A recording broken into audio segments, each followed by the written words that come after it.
This war-torn country is hard for Western journalists to access. The journey from neighboring Turkey is long. To get there, the only option is the land border. After 24 hours, we enter Iranian territory. We're filming with permission from the local authorities, and when we arrive, 2 men are assigned to supervise us for our 5 days here. The rules are clear: no filming soldiers or strategic locations. And our interactions with locals will be closely watched. Our destination, Tehran. But we have a lot of questions on our minds. What does this capital look like after a month of bombings? How do Iranians live? How are they coping with the embargo? On the road, there's traffic, trucks connecting Iran to the border country. And soon, the first scars from Israeli-American bombings appear. This road used to be taken daily by thousands of vehicles.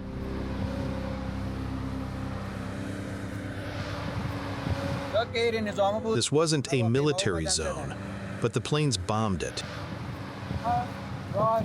They're building a secondary road now.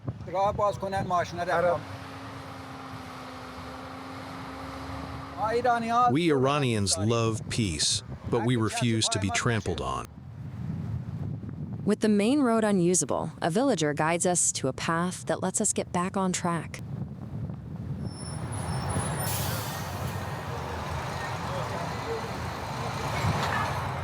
"300 kilometers from Tehran, we arrive in Zenen, home to nearly 500,000 people. In this rural area, Shiite religious practice is deeply rooted and conservative. And it's their cultural center that was destroyed.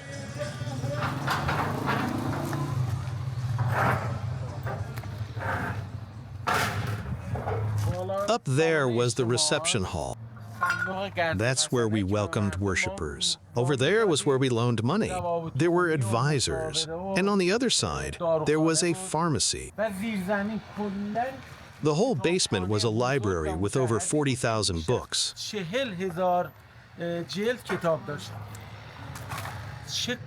don't understand what could justify such an attack on a cultural place. Why did our enemies target this place? I really don't get it. It's surreal. As always, Americans and Israelis justify this targeted attack for strategic reasons. But the strike killed at least 4 people. In the nearby mosque, there's also confusion.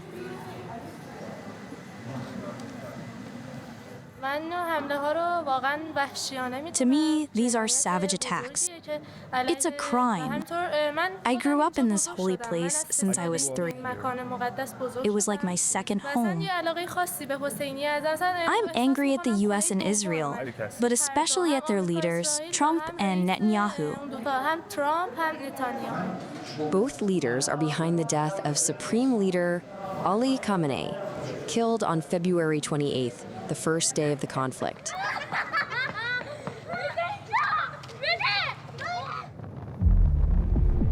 After 12 hours on the road, we enter Tehran. The capital seems calm on the surface, just 4 days after the ceasefire agreement.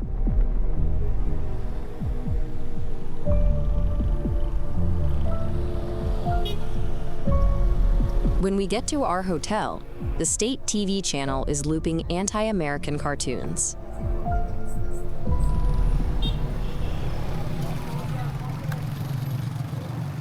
It's only the next morning that we discover life in Tehran. First surprise. Far from the chaos we imagined, the city is buzzing with life. Many Iranian women stroll bareheaded in the streets. With the popular movements that shook the country in recent years, the government had no choice but to relax moral rules.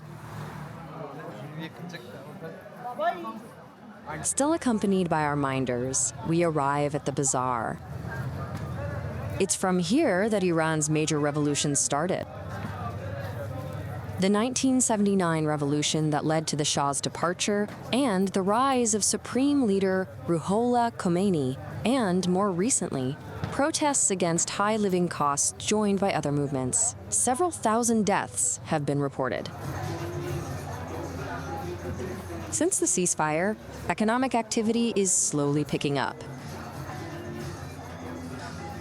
Today is so crowded. I didn't think that so many people. It's packed this morning. I didn't think there'd be so many people. All the shops were closed. So people are coming back to buy what they need. Buy whatever they need. Tell you the truth, yes, we are. Honestly, we're still a bit stressed, but we're living. We don't have a choice. And we cannot. And I hope this war ends soon. Finished very soon. Here, like everywhere else, luxury brands are highly sought after. Tell you the truth, these brands To be honest, a lot of the fake. brands They're are fake. Original. They're not originals. We have everything in Iran, and we make absolutely everything. After a month of being closed, the bazaar is bustling. Yet at the start of the war, the government urged its 15 million residents to leave the capital. That state of emergency feels far away now, which is great news for Ali and his sneaker shop. Most popular sneaker here is the Air Jordan. Air Jordans, sure, but made in Iran. Don't you have an Iranian brand? This one's Iranian. It's a Ramilla. $3. It's $3. It's a steal. People are coming back little by little. They're hopeful, but they'll stay cautious until negotiations are over. Negotiations between Americans and Iranians, whose outcome is still very uncertain. But whatever happens, for the people, life goes on.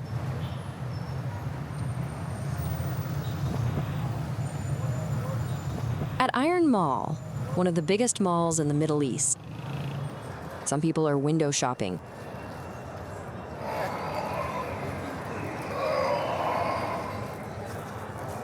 Others are taking the chance to shop at this hypermarket. They don't seem to lack anything. For many Western brands, setting up in Iran means partnering with a local company. Here, a major French chain sells its expertise indirectly. Is the boss really French? Are French? Yes. Really? Yeah. In Tehran? The director is French, but the owner is Iranian and lives in Tehran. And the products And are French? the products, are they French? No. No. Iranian. No. Iranian? The Coca-Cola is Iranian. Everything here is made in Iran. One of America's symbols, Coca-Cola, is made in Iran, but the American company still gets revenue from local sales. Same goes for European products. This strategy lets Western brands keep operating in the country and lets Iranians get around the embargo that's been in place since 1979.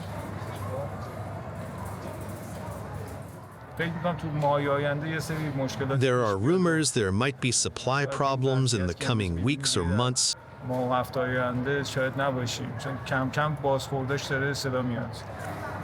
By the end of 2025, the Iranian currency had lost 30% of its value against the dollar.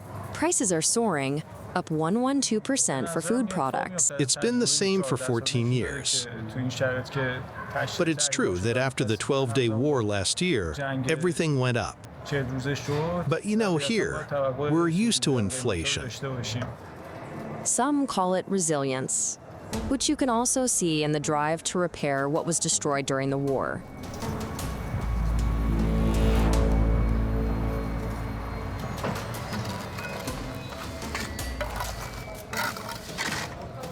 That's the case in this residential neighborhood in Tehran. Workers are already busy rebuilding this apartment building. The human toll is heavy. 53 dead and dozens injured, according to Iranian authorities. Americans and Israelis haven't commented on the reasons for this attack.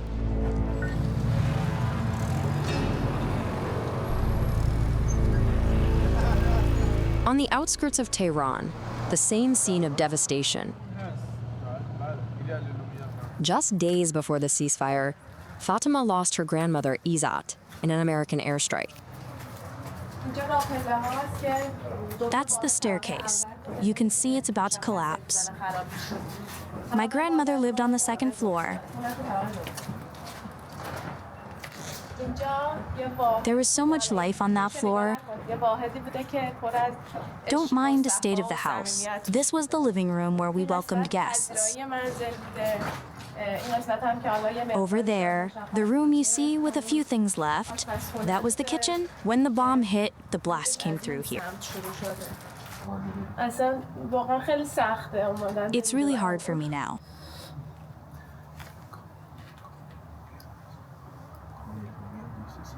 Fatima invites us to her big brother's apartment. This is where her family gathers for the 40 days of mourning, as Shiite tradition dictates. One of the brothers, a Basiji, was killed as a young volunteer in the Iran-Iraq War.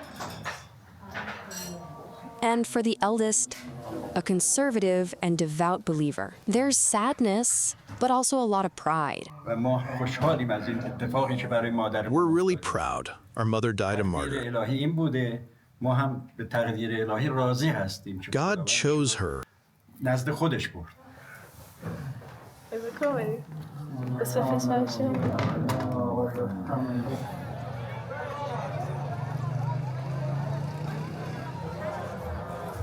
At Bechet Zahra, Iran's largest cemetery, families come in droves to honor their dead.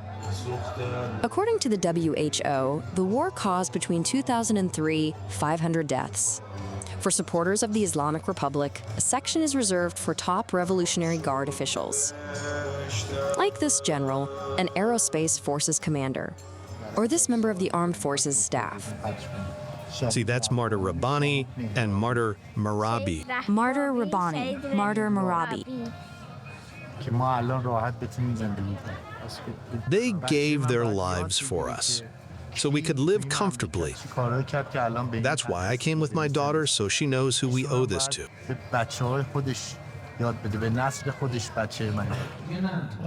In this cemetery, hundreds of empty graves have already been built, waiting, maybe, for more victims. On this Friday, Mullah Alipur leads sunset prayers at his downtown mosque.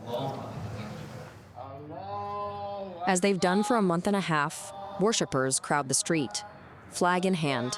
They show their support for the Islamic Republic with the same slogan for 50 years.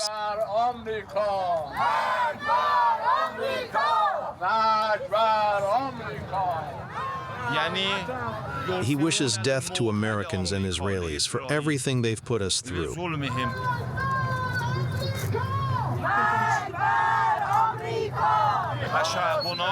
Our people aren't afraid of death. Dying in God's path is a blessing. At this roundabout, two very different worlds cross paths. Honestly, hats off to the Iranian people who hit the streets with so much enthusiasm. Every night, the crowds should get smaller. But instead, they just keep growing. It's honestly something really positive. Has this war managed to unite some Iranians, even those ideologically opposed, around a single cause? That of their country. That's what Ali, a mechanical engineering student in front of Tehran University, explains. Before all this, some people wanted regime change. It caused a big split in society. But since the American and Israeli bombings, even if we have different opinions, we're all united for Iran. And somehow, all of us are merged for Iran. On the edge of the protests, there's a rather unusual fare. No cotton candy here, but Shahed drone keychains and the real thing, used against Israel and US bases in the Gulf countries.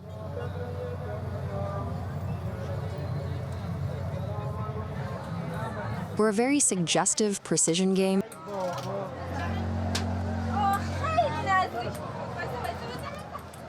When we leave Iran, the ceasefire is still holding. Talks between Washington and Tehran are ongoing, but uncertainty about the end of this war remains. Iranians seem resilient. Yes, but for how long?